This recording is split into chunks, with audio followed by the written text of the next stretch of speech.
G'day. This video is about talking about grass control around trees. Before you right now, you can see something which I did yesterday, cutting up a cardboard box and then making a slit in it and putting it around a tree to try to keep the grass down around a tree. And from what I've read and what I've seen also on my farm is that grass around trees really knocked them back. We have this Soteria grass here, which is this long grass that you can see, and it's just a pain in the proverbial. I just hate the stuff. You can see where I've mowed the grass and with a flail mower, and it knocks it back very well and chops it up, which would all rot down and improve the soil. But besides that, it's got no redeeming features, this grass. Yeah, so basically I've had a few ways of trying to deal with the grass around trees.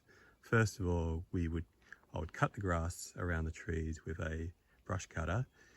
That is effective. However, the two main drawbacks of that is that the grass grows back, and also the brush cutting around a tree is dangerous. And I've cut a few trees, probably about 2 trees with a brush cutter, cut them down and killed them. So I don't like doing that. Second way to do it, and probably the best way, is to use mulch, which we were doing before, and because that improves the soil and it helps the tree. However, the downside to that is that it takes a lot of effort, unless you've got a spreader, to put mulch around trees. And also the cost of mulch has really gone up over recent years. Like, I purchased some mulch, and some of my old videos showed mulching trees, and that mulch has basically doubled or tripled in price. The third way to keep the grass down around the trees is to spray the grass with herbicide, which I've done too, and that's effective. And the positive of that is it's quite cost effective, and it's also reasonably quick, and it's effective. And I'd like to show a video on how I'm doing that later on. And I'm still going to do herbiciding, but I don't have time to do it this time on the farm. And finally, what I'm doing is trying to create a barrier, which is kind of similar to mulch. And the barriers that I'm using is going to be 2 types, testing them. It's first of all the cardboard. I'm going to see how that goes. And the benefits of cardboard, I think, would be it'll rot down over time, but in the meantime it should sort of block the grass out in between in between. And the other way I'm going to do it is with, I guess you've all heard of Temu. I bought some mats, some sort of weed control mats off Temu. I'll pull one out now and we can have a look at it. And being Temu, it was cheap. Let's have a look at it. Looking at it, it might be a bit too small. It was cheap. They say it will rot down, and the cheapness, I think these things came out at about 30 cents each, something like that, or maybe 50 cents, just say 50 cents. So when I did the calculations before, based on the mulch price of mulch back then, it worked out to be about $1 a tree to mulch back 4 years ago. Today that price is probably around $3. So it's starting to get expensive. So what we're going to do is I'm going to sort of do a trial of these mats versus the cardboard around the trees. So we'll take some of these mats. We'll take these mats over and we'll put them around to show you how I'm going to do it. It won't be very exciting, but we'll see how it goes. You can see where I've mowed here. See, I bought a new mower, a flail mower. I'd like to show that in a future video. Still getting used to it. It's a side shifting machine, so theoretically it should be able to mow the grass in between the trees. And when I first took it out in this area, I wasn't using the side shifting function because I was still getting used to the mower. But in other areas which are not around here, I've started using it, and it is effective. but not as effective as what I'd hoped, but it is much better. I might go over and show you an area which is also controlling the grass around the trees. I'll show that to you afterwards, where I have sort of cut the grass around the trees with the mower a fair bit. So let's go to this tree over here. I think it's an A4 tree, planted around 2 years ago. And I will, don't know if I can do this one-handed, but we'll try to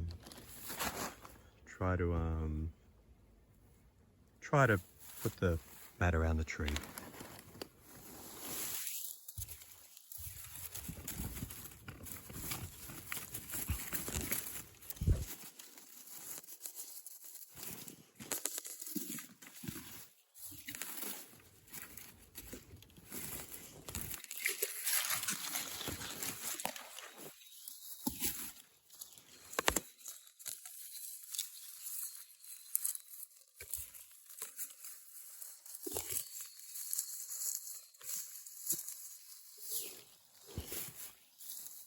All right.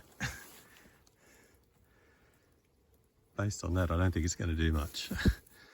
But anyway, I'm going to do it for the rest of them, and I'll do them both-handed, so it'll be a bit better, and then we can have a look at the end result. Well, I put out all the mats, and here's a mat around one of the trees, and I think if I was going to do it again, this is another thing I've done to try to fix this problem. Last time I was up here in April, I think, or March, I got some grass from out of the yard, which I think is Sawalter buffalo grass, and I sort of planted it here, and it does seem to be taking off and spreading a bit. You can see the Soteria over there, but here you got a few runners coming out, I think. So anyway, that's the other thing I can possibly do, is to get a different sort of grass and try to get it to grow, but it's going to be difficult for any sort of other grass to grow because the Soteria grass basically beats everything, but I'll give it a shot anyway.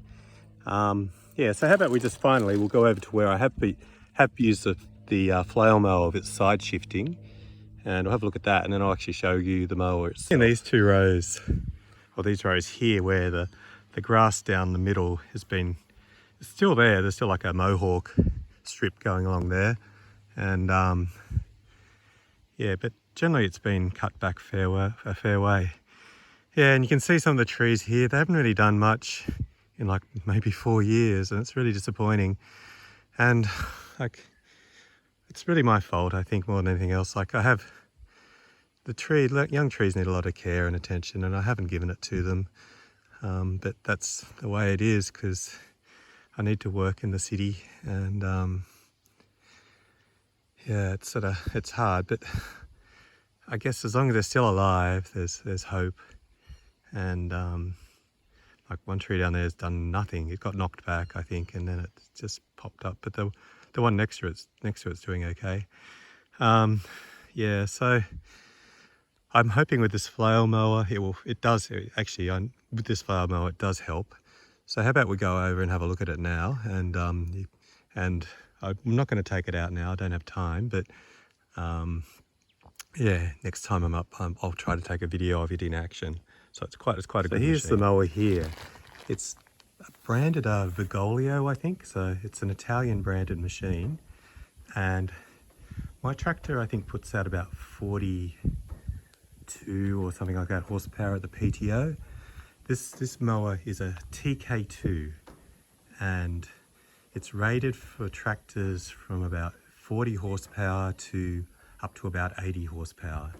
And I can say, really, you need 40 horsepower at the very least, because most probably be happy with 50 or 60, but I don't have a tractor of that power, and I'm not going to buy one. So sometimes in the longer grass, it slows down, and you've got to sort of basically slow down and let it chew through the grass, because underneath I'll try to take a video of it, but there's a heap of hammers under there that spin around on a drum, and when they spin around, the hammers got sharp edges, and they just basically chew up the grass.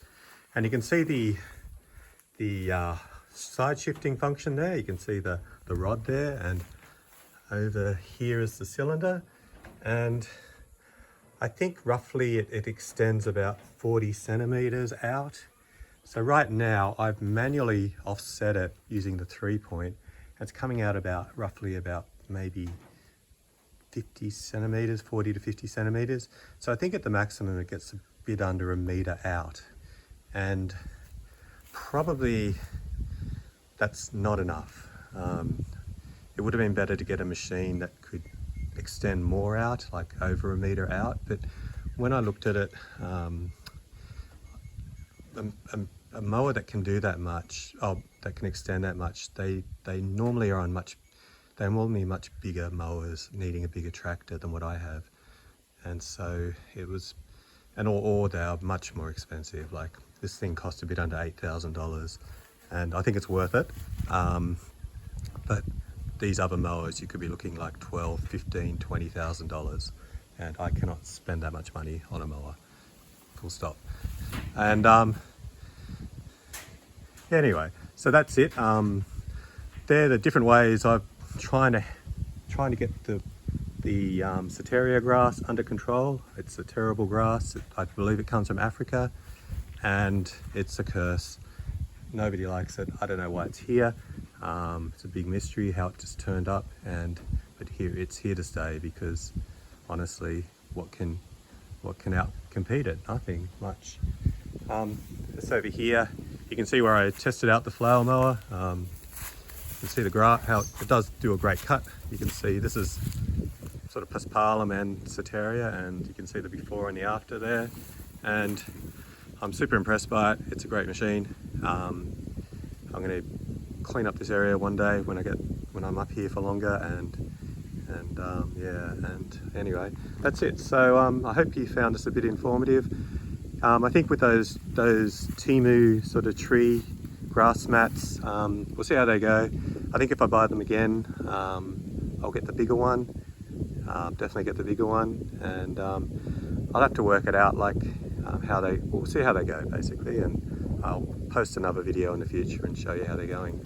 Okay, thank you, bye.